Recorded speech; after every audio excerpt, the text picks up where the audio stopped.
Well, hello there, guys. So today we're going to talk a little bit about Atticus's closing remarks at the end of the Tom Robinson trial. So this is a major point in the book.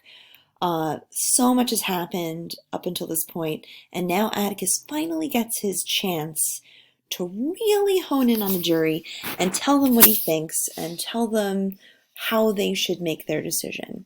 And so he goes through a couple of different things. This is considered one of the great speeches of literature and film. People perform it as a monologue all the time. It's a very well written piece for any actor. And Gregory Peck, who is smoking as Atticus, if I'm going to be honest, does a fabulous job with it. So according to Atticus, and these are some of the questions I actually gave you in your handout, so I'm going to go through the answers right quick. According to Atticus, this case should never have gone to trial. Never. Because there was no medical evidence of the crime. You'll remember even when the Scottsboro boys, when their trial was going on, there was no physical evidence that they had done anything. And this is very similar to that. Really, there's only the testimony of Bob and Mayella Ewell, proving only that Mayella was beaten, but there's absolutely no evidence that she was ever raped. Only evidence that she was severely beaten, and beaten by somebody who is left-handed. And if you guys remember, Tom Robinson cannot use his left arm, so he certainly couldn't have been the one to have beaten her. So there's your first major piece of physical evidence.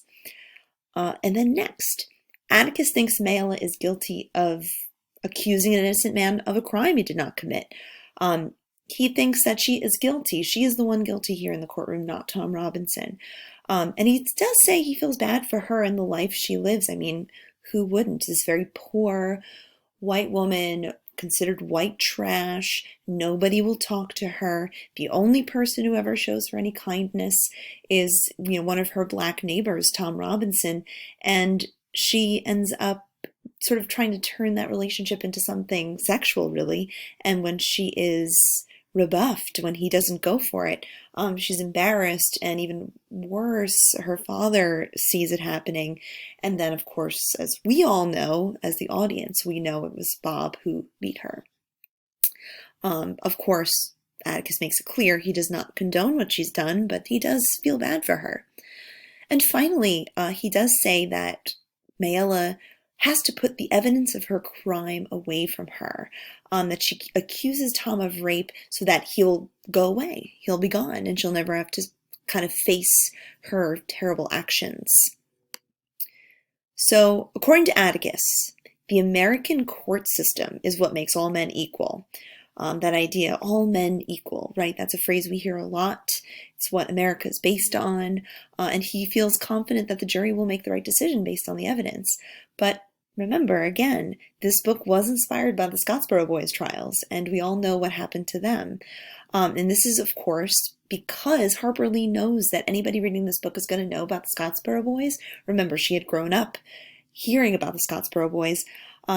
And we, of course, before we read the book, we watched a whole documentary about them. We talked about them a lot.